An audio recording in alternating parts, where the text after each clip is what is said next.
While I was deployed in Okinawa, my dad sold my home to bail out my useless brother. When I returned, they stood on the porch laughing, "You're homeless now." I just grinned. "What's so funny?" They barked. I said, "The place you sold was actually." Imagine this. You come home from serving your country overseas, exhausted, ready for some peace, and your own father and brother are standing on your porch, laughing, telling you they sold your house. Can you believe it? But here's the kicker, the one thing they didn't know.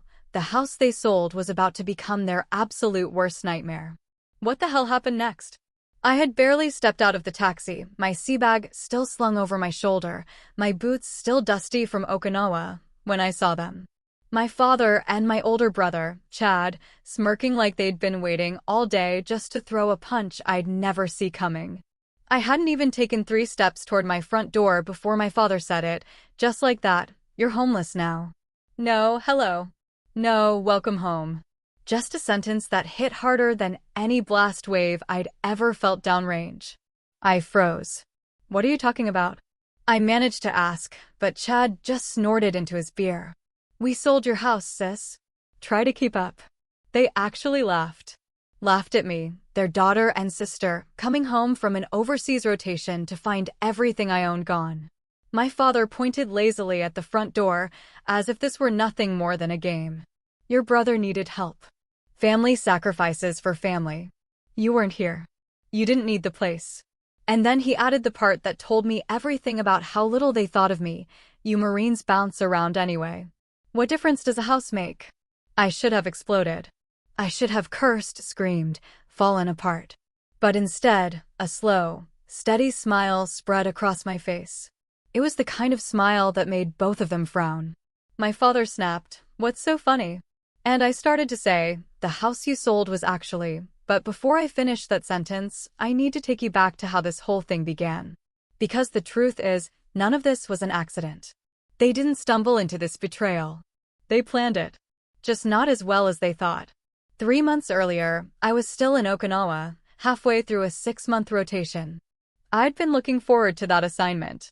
Short duty isn't glamorous, but it's predictable. And predictable is something Marines don't get often. I used my off hours to call home, check on the house, make sure nothing was burning down. I'd owned that place for 8 years. Bought it myself after my second deployment. Renovated it room by room on my own dime. It was supposed to be my stability, my anchor, my future. My home. But every time I called, things felt off. My father would answer, sounding irritated, like I was interrupting something. My brother Chad, the eternal finding himself project, had moved back in with Dad after losing yet another job. Whenever I asked what he was doing to get back on his feet, Dad would defend him. "He just needs a little time. He's working on it. Don't be so judgmental, Maria." I'd hear dishes clattering in the background, voices I didn't recognize. Once I heard someone yell, "Did she send the money yet?" And the call disconnected 2 seconds later. I tried not to overthink it. Tried to give them grace. After all, I'd been gone my entire adult life, training, deploying, bouncing from base to base.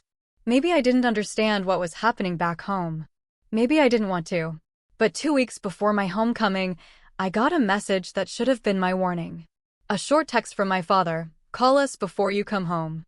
No punctuation, no explanation.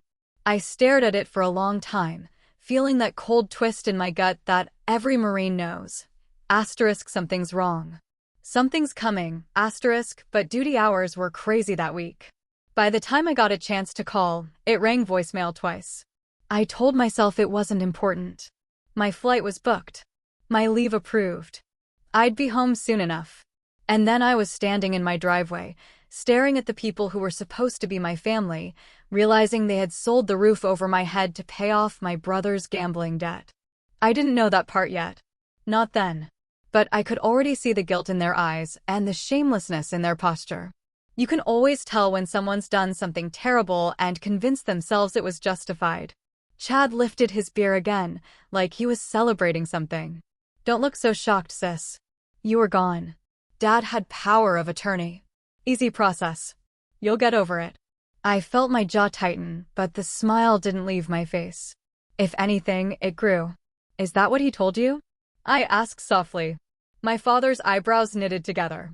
What's that supposed to mean? I didn't answer. Not yet. Because what they didn't know, what would hit them like a truck in about 90 seconds, was that the house they sold wasn't what they thought it was. Legally, financially, structurally, they had no idea what they'd actually put on the market. But I wasn't ready to drop that on them. Not immediately. Sometimes revenge needs time to simmer just a little longer. I set my sea bag down, brushed dust off my sleeve, and walked toward the porch like nothing could touch me. My father stepped aside, annoyed but confused. Chad scoffed. Look at her acting all calm. They thought I was calm because I was weak, because I was stunned. They had no idea I was calm because I was already 10 steps ahead. Marines don't come home hoping for the best. We come home prepared for the worst. And this?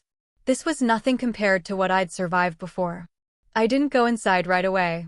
I just stood there on the porch with both of them staring at me, waiting for me to cry or break or crumble the way they'd probably rehearsed in their heads. But nothing came. No tears. No begging. No collapsing. Just a long, heavy silence that made my father shift uncomfortably and made my brother tap his beer can against the railing like he couldn't stand his own nerves. That silence was the only power I needed at that moment. Finally, my father cleared his throat. Well, aren't you going to say something? I tilted my head, studying him. The man who used to wake up at 5 every morning to make me breakfast before school. The man who stood in the front row at my boot camp graduation with tears in his eyes. The man who hugged me so tight before my first deployment that I almost couldn't breathe. I wondered when exactly he'd stopped being that man. I wondered when I stopped being his daughter and became his backup bank account instead. When did you sell it? I asked, my voice steady. 3 weeks ago, he said. It was the right thing to do. Your brother needed help. There it was again. Always needs. Always about Chad. Always about his next fix, his next crisis, his next temporary setback. And you didn't think to call me? I asked. He scoffed. You were overseas. Busy. You Marines. Have your heads in the clouds. Always too busy to pick up a phone. That's interesting, I said. Because I called every week. Chad rolled his eyes. Oh, here we go. I turned to him. Did you know? Did you actually sit there and watch him sign away my home? He shrugged, lazy, unbothered. Dad said it was fine. I believed him. Why wouldn't I? He's Dad. I almost laughed at that, at how unself-aware a grown man could be. But instead of arguing, I walked down the steps and took a slow lap across the yard, letting the cold Washington air clear my head. The house looked the same from the outside, white siding, trimmed hedges, the flagpole I'd installed after re-enlisting. But it didn't feel the same. Something important had been broken. Something deeper than a deed or a signature. Behind me, my father called out, "We put the money to good use. Your brother's debt is handled. He's safe now." Debt. That word sat in my stomach like a stone. Chad wasn't the type who paid off debt. Chad was the type who created debt like it was a hobby. And Dad, he enabled him every step of the way.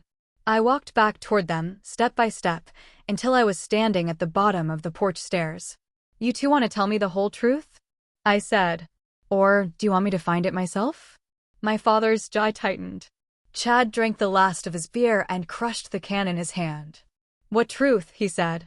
You're blowing this way out of proportion. Really? I asked. Because when I left, the house was paid off. I had no debt, no liens, nothing pending. For you to sell it fast, you'd have needed cash buyers. That means desperation. Whose desperation? Chad's eyes flickered just for a second. But I caught it. My brother's, I said softly. So, let's hear it. Gambling? Drugs? Loan shark? Which was it this time? My father exploded. Stop interrogating your brother like he's some criminal. I'm interrogating, I said calmly, because my house is gone. You were gone, he shot back. Always gone. Always Marine Corps this, Marine Corps that. You think you're better than everyone. You think you don't need this family. I've been serving this country for 13 years, I said, and every single assignment I came home to this house. My house. The one thing I worked for. The one thing that was mine. He waved a hand dismissively. You'll buy another one. You make good money. Better than him. He pointed at Chad like Chad was a helpless child, not a 39-year-old man who'd been bailed out by the family more times than I could count. I felt something inside me crack. Not break, but shift. I saw them both clearly in that moment, like a lens had finally come into focus. Dad wasn't helping Chad because he was kind. He was helping him because he needed someone to need him. And Chad wasn't apologizing because he never had to. Dad always took the fall for him. And now they'd taken something from me because they assumed I was strong enough to lose it, strong enough to bounce back, strong enough to survive betrayal. That's the thing about being the strong one. People assume you don't feel the knife when they twist it. And then the front door opened. A woman stepped out. Blonde hair, sweatpants, holding a mug that said, "Mama needs coffee." Not my father's girlfriend. Not a neighbor. Someone else entirely. "Who are you?" I asked. She smiled lightly. "I'm Emily, the new owner." My father winced. Chad shifted. And my world tilted, because that meant the house wasn't just sold. It was closed. Final. And yet I still smiled. "Congratulations," I said to the woman. "Did they tell you everything?" She blinked. "Everything." I looked back at my father and brother. Their faces pale just a shade, just enough for me to know I was not the only one standing in dangerous territory. I turned to Emily. "Did they tell you that the house you bought?" I paused, letting the tension grow. Letting my father fidget and Chad grip the railing like it could save him. "Isn't actually in their name?" Emily looked confused. My father's voice cracked. "Maria, don't." But I wasn't done. Not even close. Emily blinked at me as if she wasn't sure whether to smile or step back into the house she thought she owned. She looked like the kind of woman who tried to avoid conflict her whole life, gentle, polite, the sort who apologized when other people bumped into her. And here she was, caught in the middle of a mess she didn't even know existed. She held her coffee mug a little tighter. "What do you mean it's not in their name?" "The paperwork." "I'm sure the paperwork looked official," I said, keeping my voice even and calm. "But paperwork only tells one side of the story." I looked at my father, then, letting the silence drag, letting him feel the weight of what he'd done. His face flushed red, the kind of red that comes from shame mixed with anger. Chad quietly muttered something under his breath, but even he had stopped smirking. They both knew I wasn't bluffing. They knew I had something they didn't understand, something they hadn't accounted for when they decided to use my power of attorney like a golden ticket. "I don't understand," Emily whispered. "Your father said." "My father says a lot of things," I replied. "Let me ask you something. When you bought this house, who handled the sale?" She glanced at my father, then back at me. "A man named Adam. He said he was helping your family with the transfer." I closed my eyes just for a second. Adam? Of course, it was Adam. An old acquaintance of my father's. Someone who always had a connection. Or a deal. A man who operated in the gray areas of anything involving money or property. The kind of man who showed up at barbecues when my father remarried, always bragging about flipping houses without ever lifting a hammer. The kind who knew how to turn desperation into profit. "Did you sign anything with an attorney present?" I asked. She shook her head. "He said it wasn't necessary. He said the family wanted it quick." That last word cracked a little. Quick, that's how these things happened. Quick sales. Quick transfers. Quick lies. Quick destruction. Behind me, my father stepped forward. "Maria, enough. You're upsetting her." I turned around slowly. "Upsetting her? You sold her a house you had no right to sell. You stole from me, and you put her in the middle of it."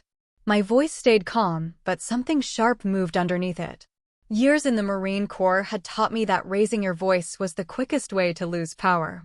Silence, restraint, precision, those were far more effective weapons. My father rubbed his forehead. "You weren't here. You didn't need the house. We handled things the best we could." "The best you could?" I echoed. "Or the fastest way to clean up another one of Chad's disasters?" Chad stiffened. "It wasn't a disaster. It was a misunderstanding." "A misunderstanding that cost thousands?" I asked. "Or tens of thousands. Let me guess. Sports betting? Poker? Or did you finally graduate to loan sharks?" He looked away, jaw tight. That was enough of an answer. I turned back to Emily. "How long have you been here?" A week, she said softly. We just moved in. And did you wonder why the sale went so fast? She hesitated. A little. But your father said you were living overseas and wanted the money for something else. He said you'd agreed. I let out a breath that felt like it had been locked inside me for months. This wasn't just a betrayal. It was a scam. A full-blown, orchestrated, deliberate scam, carried out while I was halfway across the world wearing the uniform of the country that trusted me to serve with integrity. Emily, I said gently, I'm sorry you were dragged into this. But the truth is, they didn't have the legal right to sell this house. Not fully. I reached into my pocket and pulled out a folded document, a copy of something I'd carried with me since deployment ended. Her eyes traced the page as I held it out. This house was purchased using a VA home loan.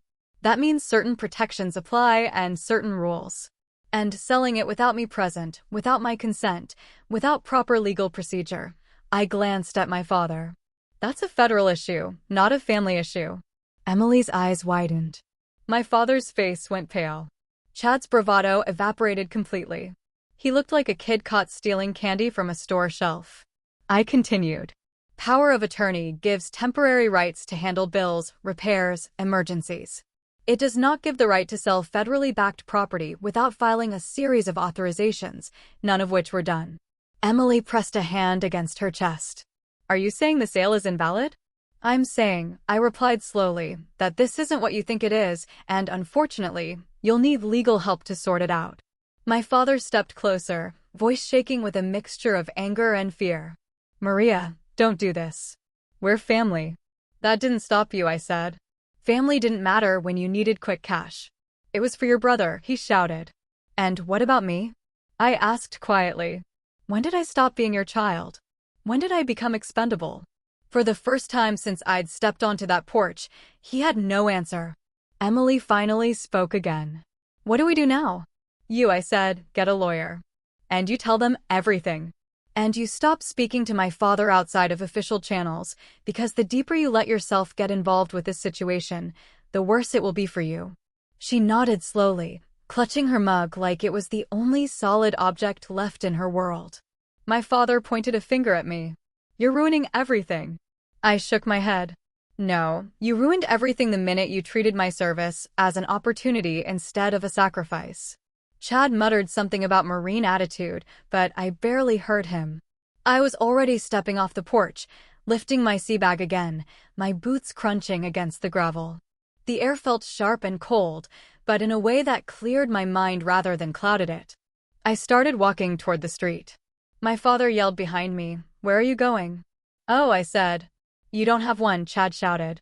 I turned back toward them, letting the porch light cast a halo behind their silhouettes. "That," I said, "is what you think."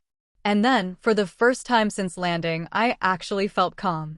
Because the truth was, they had no idea how much trouble they had created for themselves. No idea what the next days would bring. No idea how unprepared they were for the consequences. And I didn't need to frighten them with details. Fear grows best when it's left unexplained. I didn't sleep that night. I checked into a cheap roadside motel, the kind with the buzzing neon sign and the humming air conditioner that rattled louder than the traffic outside. I set my sea bag on the chair, sat on the edge of the bed, and stared at my phone. My father's number flashed across the screen 3 times before I finally put the phone face down and let it ring out. I wasn't ready to talk to him. Not when my chest still felt tight, and my pulse still jumped every time I replayed the moment on the porch. I thought about Emily's stunned face, about Chad's guilt dressed up as bravado, and about my father, his anger, his excuses, his insistence that what he'd done was for the family. People love to use the word family when they need something from you. It's amazing how rarely they use it when you need something from them. The motel smelled like old carpet and lemon cleaning spray. I took a shower just to wash off the day, but even after the hot water ran cold, the heaviness didn't lift. So I sat back on the bed, turned on the little lamp, and pulled out the folder I'd been carrying since Okinawa. Paperwork, notes, screenshots, emails, everything I'd gathered in those final weeks overseas, when the truth had started taking shape. It hadn't happened all at once. Betrayal rarely does. It starts with little cracks, uneasy silences, vague explanations, half-finished sentences. Then one day the dam breaks, and you realize every red flag had been trying to warn you. I still remember the first moment it truly hit me. I was standing on a balcony outside the barracks in Okinawa, the air thick with humidity, my camis clinging to my skin even though the sun had already set. The cicadas were screaming in the trees like they were trying to drown out whatever thoughts I was having. My phone buzzed in my hand. Another notification. Another automated alert. I almost ignored it, but then I saw the words, property ownership update, and every instinct I'd ever honed in the Corps told me to stop and read. The message wasn't long. It didn't explain anything, just a digital confirmation that an ownership change had been processed. Not completed, not verified, just processed. My name was still on the house, but there was another name added, a blurry one, an incomplete one, like someone had started a transfer but hadn't finished it. I immediately called my father. No answer. Called again. Straight to voicemail. Texted him. No reply. Then I tried Chad, even though I knew he wouldn't pick up. He didn't. I tried again. Nothing.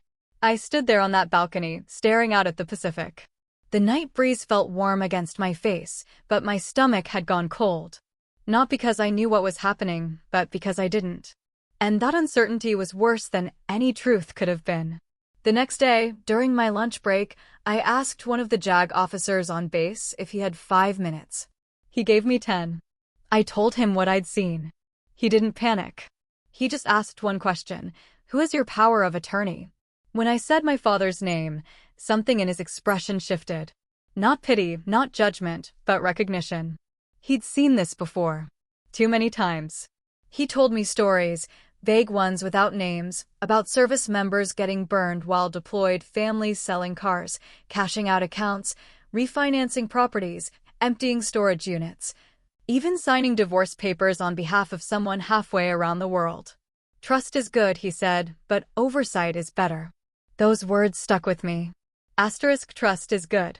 Oversight is better. Asterisk, I asked him what to do next. He told me to request full transaction logs from the county. He showed me which office to email, which forms to submit, how to phrase the request so it didn't get buried. I sent everything that same afternoon. A week later, the file came through. I opened it on my bunk, expecting confusion, a mistake, a clerical error. But the moment I saw the signatures, the dates, the notations, the buyer's name, Adam, I felt the kind of cold that sinks into your bones and doesn't thaw. My father had signed the first authorization 2 days after telling me he loved how peaceful the house felt lately. He'd signed the second after texting me a heart emoji. And the third, the one that allowed the property to move forward for sale, on the same day I'd called him from a field exercise and told him I missed home. He never told me. Not once. Not even a hint. And Chad, the logs showed his bank account as one of the destinations for the wired money.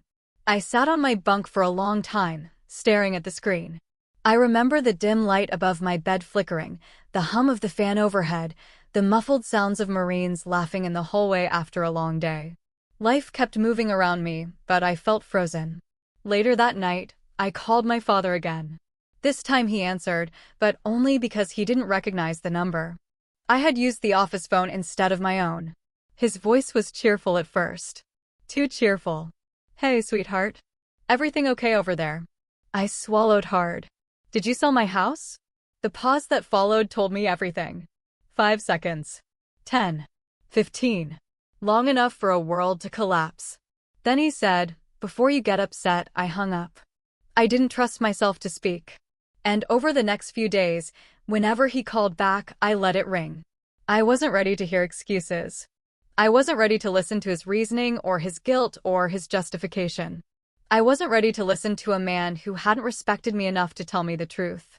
But what I was ready for, what slowly, steadily began building inside me, was a plan. People think revenge is loud, explosive, dramatic. But the truth is, good revenge is quiet. It breathes. It waits. It watches. It sharpens itself in the dark until the moment it's needed. When my deployment ended, I made no announcement. I booked the earliest flight home and landed at SeaTac before sunrise. I didn't tell Dad. Didn't tell Chad. Didn't tell anyone. I rented a car from the airport, stopped by the county recorder's office as soon as they opened, and requested every document in person. I spent 2 hours with a clerk who had seen enough messy family disputes to spot trouble from a mile away. She didn't say much, but the sympathy in her eyes told me I wasn't wrong. When I walked out with a full packet of documents, the truth hit me fully. For the first time, my father and brother had legally cornered themselves. They just didn't know it yet. That night, as I sat in that cheap motel with the buzz of the neon sign seeping through the window, I laid out every page, every signature, every timestamp. I highlighted lines, circled dates, cross-referenced entries. The betrayal still hurt. God, it hurt. But the clarity that came with understanding the scope of their mistakes felt like air filling my lungs again. They thought they'd beaten me. They thought I'd come home helpless. They thought a Marine would crumble because of a house. But they forgot something. They forgot who raised me. They forgot that Mom taught me how to fight quietly. They forgot that the Corps taught me how to fight smart. And worst of all for them, they forgot that consequences are patient. The next morning, I drove back to the neighborhood before the sun had fully risen. The houses were quiet, the lawns still covered in dew, and a soft gray fog hung low over the street like the world hadn't quite woken up yet. I parked a few houses down from mine and sat there for a moment, letting the engine tick itself into silence. It felt strange sitting that close to a place that had once been my sanctuary, now occupied by strangers, because the people who should have protected me decided I was expendable. I watched the porch light flicker on. Emily stepped outside in a light jacket, looking like she hadn't slept much either. Her hair was pulled back in a loose bun, and she stood on the porch with her arms wrapped around herself, staring at the yard with a lost expression. I got out of the car and walked toward her slowly so I wouldn't startle her. When she looked up and saw me, I lifted a hand. "Morning." "Morning," she said softly. "I didn't expect to see you here." "I know," I said, "but we have a lot to sort out."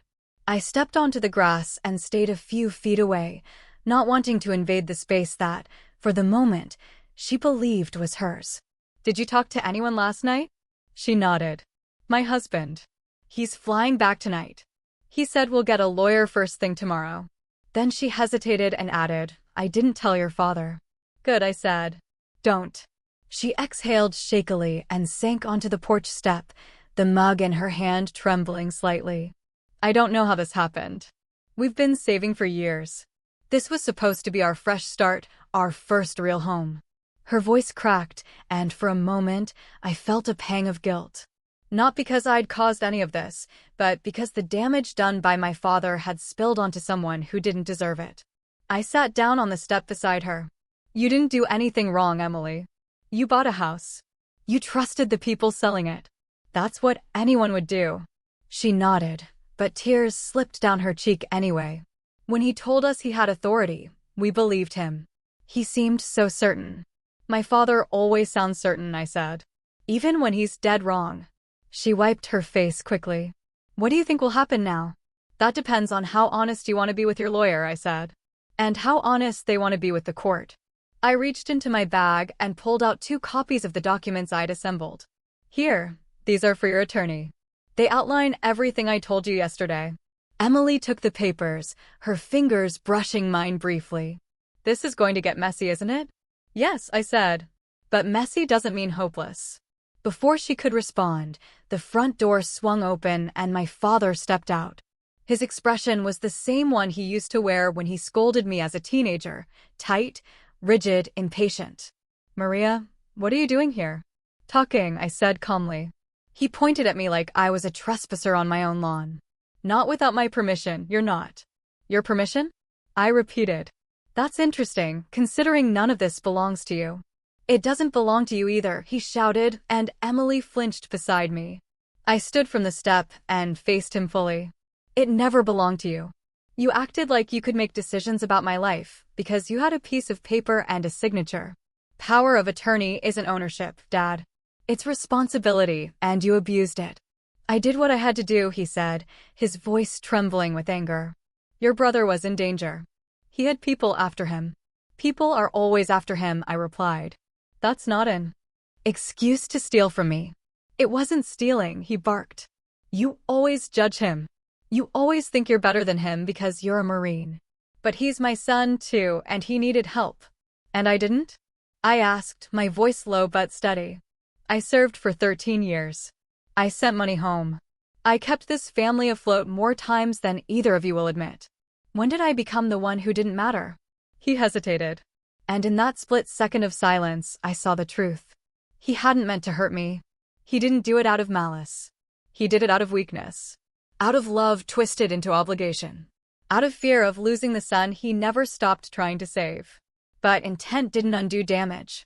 And love, real love, never justified betrayal.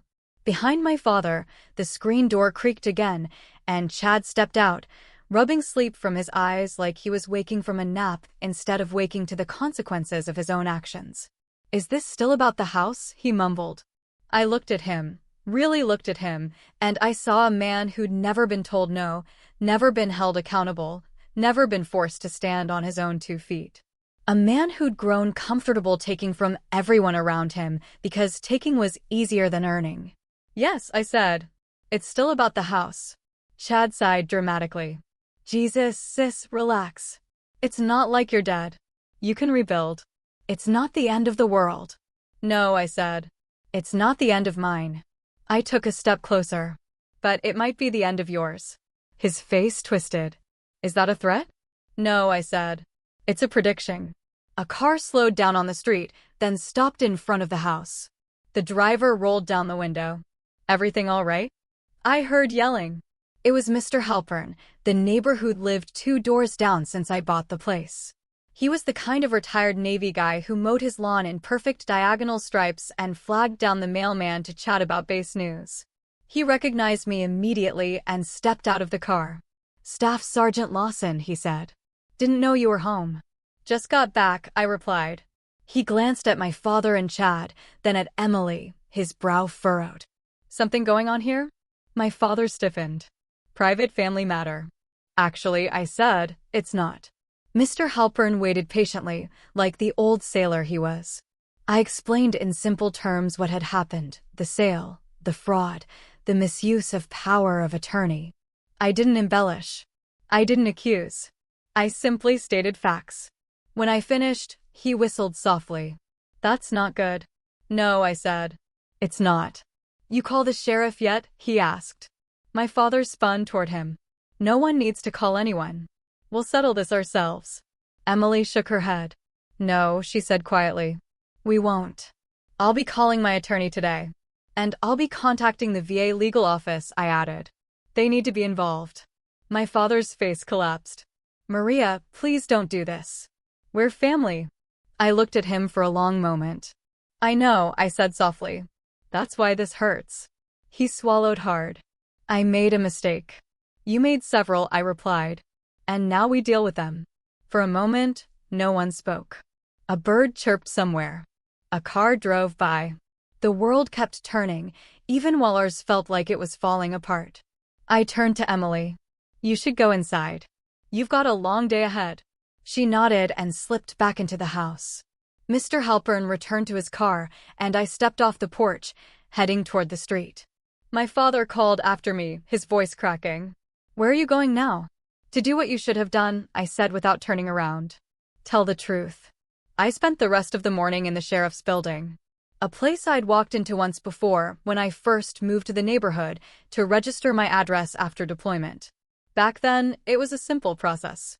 A few signatures, a polite greeting, an older deputy who thanked me for my service and handed me a local ordnance pamphlet. This time, the energy was different. I wasn't Staff Sergeant Lawson checking in. I was the woman walking in with a folder full of evidence that her own family had violated federal regulations while she was overseas serving her country. The deputy at the front desk recognized me almost immediately. Retirement age, silver hair, glasses perched low on his nose. Well, I'll be, he said. Back in town already? Lawson came home to a problem, I said. He looked up fully, then, studying my expression, taking in the folder clutched to my chest. He nodded slowly. Let me get Lieutenant Donahue. Within minutes, I was sitting across from Donahue in his office. He was younger than the deputy outside, but older than me, late 40s maybe, with that tired authority that comes from 2 decades of putting out other people's fires. I laid the folder on his desk. He opened it, scanned the first few pages, and let out a long, quiet sigh. Your father signed these? Yes. And the buyer connection? Adam, you know him. Unfortunately, I said. Donahue kept flipping, his face tightening with every page. VA-backed property, unauthorized POA use, rushed sale, no attorney oversight, no court approval. This isn't small. He sat back in his chair. This is a mess. I know. He rubbed his chin, thinking. The sale can't be finalized legally, and your father and brother may have, well, they may have committed more than one offense here. I'm aware. He closed the folder gently, like it was something fragile. I'll need to send this to the county prosecutor, and we'll need statements from everyone involved. You, the buyer, your father, your brother, the middleman. What's his name, Adam? He shook his head. He's been on our radar before. Of course he had. Lawson, he said carefully, are you sure you want to move forward with this? Once we start, there's no taking it back. It will be public. It will get messy. It will destroy your father's reputation and possibly more. I took a slow breath. Lieutenant, he destroyed my trust. He used my deployment to take something I spent years building. If I let that go because it's uncomfortable, then every service member with family issues becomes vulnerable. Donahue nodded. All right then. We'll start today. For the next hour, I sat with a young female deputy who transcribed my full account while Donahue made calls.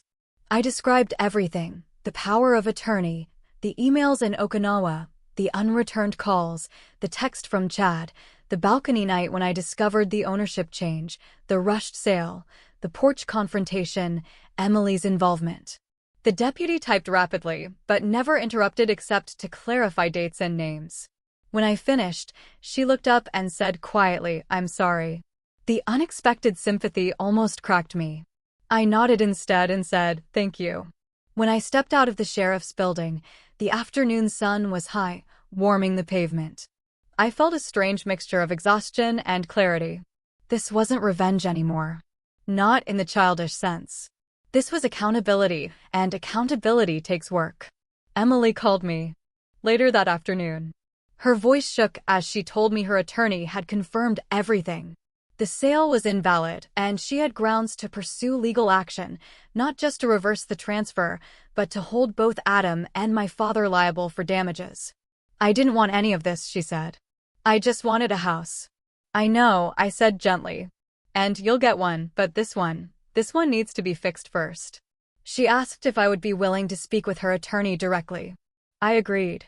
An hour later, I was on a conference call walking through every detail again, letting the lawyer interrupt, ask questions, confirm timelines. The more I talked, the calmer I felt, like every word was lifting another weight off my chest. But the real confrontation was still ahead. Around 8 that evening, just as the sky was fading into that deep blue between daylight and night, my phone rang again. This time, it wasn't Emily. It wasn't the sheriff's office. It was Dad. For a moment, I considered letting it ring. But something inside me, maybe the part that still remembered the father he used to be, made me answer. He didn't yell this time. His voice was small, tight, almost brittle. Maria. The sheriff's office came by. I know. They said you filed a report. I did. He let out a shaky breath. You didn't have to do that. I closed my eyes. I gave you every chance to be honest. You weren't. I made a mistake, he said again, like repeating the words would turn them into something meaningful. You made a series of choices, I corrected. And each one hurt someone. It wasn't supposed to hurt you, he whispered. Dad, it was always going to hurt me. You sold my home. There was a long pause. I heard him inhale, heavy and slow. Can we talk in person? He asked. Yes, I said, but not alone. He sounded wounded by that, but he didn't argue. Okay. Tomorrow morning, your house. My house? I repeated, letting the words settle into the space between us. I'll be there. When I hung up, the motel room felt heavier than before. Not because of fear. No, that part had passed. What I felt now was the weight of endings and beginnings, tangled together so tightly I couldn't tell which was which. I didn't sleep much that night either, but I wasn't restless. I was ready. The next morning, I drove back to the house. Emily was there with her attorney. The sheriff's deputy arrived shortly after. Then my father and Chad pulled up in Dad's truck, both of them looking smaller than I'd ever seen them look. Dad wouldn't meet my eyes. Chad looked like he wanted to disappear into the ground. We stood in a loose circle in the yard. No shouting. No dramatics.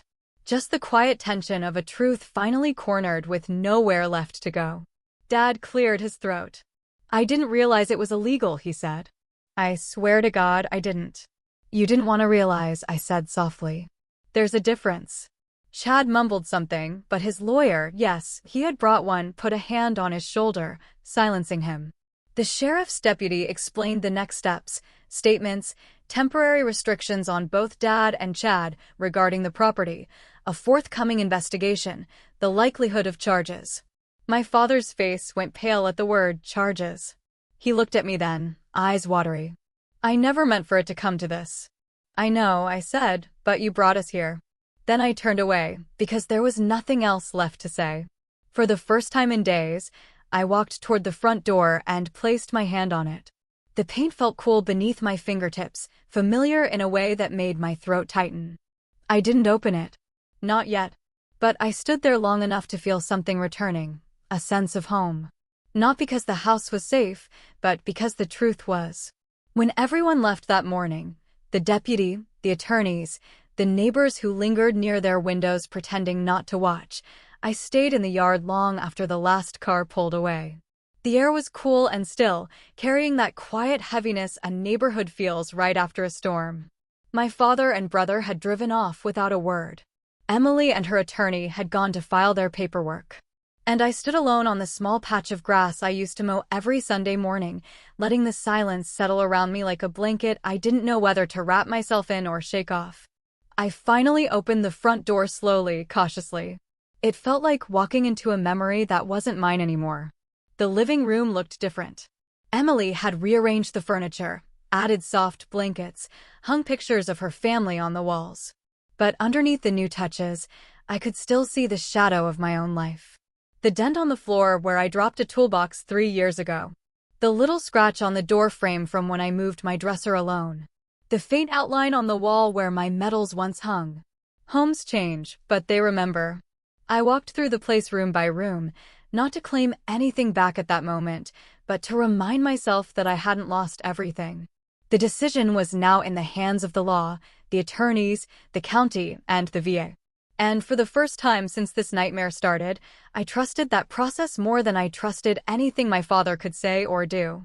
The last room I visited was my bedroom. Emily had put up white curtains that fluttered in the soft breeze from the cracked window. The bed was different, the color scheme different, the smell different, but the bones of the room were the same. And when I ran my hand along the windowsill, I felt the little ridge where I'd once carved my initials when I first bought the place. I'd forgotten it was there. The small, raised bumps of the letters hit me like a soft punch to the heart. I stood there for a long time before leaving. I didn't want to intrude more than necessary. They were still living there, after all. But I needed to feel the house one more time before stepping away again. When I walked out, I saw someone waiting for me at the bottom of the porch. My father. He was standing by his truck, hands in his pockets, shoulders hunched like a man carrying a weight he finally realized was his own. For a moment, neither of us spoke. It was the longest silence we had shared in years. "Finally," he said, "can we talk?" I stepped down the porch, keeping a careful distance. "We've been talking." "No," he said quietly. "Not like this." Something in his voice, humility, maybe, or the exhaustion of a man who'd run out of excuses, made me pause. I nodded once. He looked older than I remembered. Not old in the way time makes you old, but old in the way regret does, suddenly and all at once. His eyes were red, and his mouth trembled when he started speaking. "I thought I was helping him," he said. "I thought if I didn't step in, he'd lose everything." "You didn't step in," I said. "You stepped over me." He bowed his head. "I know. And I don't expect you to forgive me. I just need you to understand." I was scared. Of what? Losing him, he whispered. He's a mess, Maria. He always has been. But he's all I have left. He swallowed hard. And I didn't want to lose you either. But I kept choosing wrong. I didn't soften. Not yet. But I listened. Your mother was the strong one, he continued. You got that from her. After she died, I didn't know how to hold things together. Chad needed me more. Or at least it felt like he did. You were always fine. You were always the one who made it. I thought you wouldn't break. I didn't, I said. But you broke something in me. His eyes filled. I know. And you broke something in yourself, too, I added. You just don't see it yet. He covered his face with one hand, like he wanted to hide from the truth. I don't know how to fix this. You can't fix all of it, I said gently. But you can start by being honest. And by letting the consequences happen. He let his hand fall. I don't want to go to jail. You may not, I said. But you may have to answer for what you did. He nodded slowly. If that's what it takes to make this right, then I'll do it. And for the first time since I returned, I believed him. He started to turn away, but then he stopped. I'm proud of you, he said softly. I know I never say it the right way or at all. But I am. I didn't respond right away. The words were good, but they were late. Still, they were something. A start. And maybe that was enough for now. Take care of yourself, I said. And take responsibility. He nodded again, got in his truck, and drove off slowly, like his wheels were heavy. I stayed in the yard for a little longer, letting the air carry some of the weight off my shoulders. Emily came outside not long after, her hands in her coat pockets, her expression kinder than I deserved. Are you all right? She asked. I think so, I said. Are you? We will be, she answered. It'll take time, but we'll figure it out. I'm glad, I told her. No matter what happens, I want you to land on your feet. She smiled a little. You too. The next weeks unfolded slowly. Attorneys met. Papers were filed. Adam disappeared for 2 days until the sheriff found him hiding at a friend's trailer. Chad attended mandatory meetings with a public defender. My father gave a statement that lasted 3 hours and left him pale and shaking. But he didn't back out. He faced what he had done.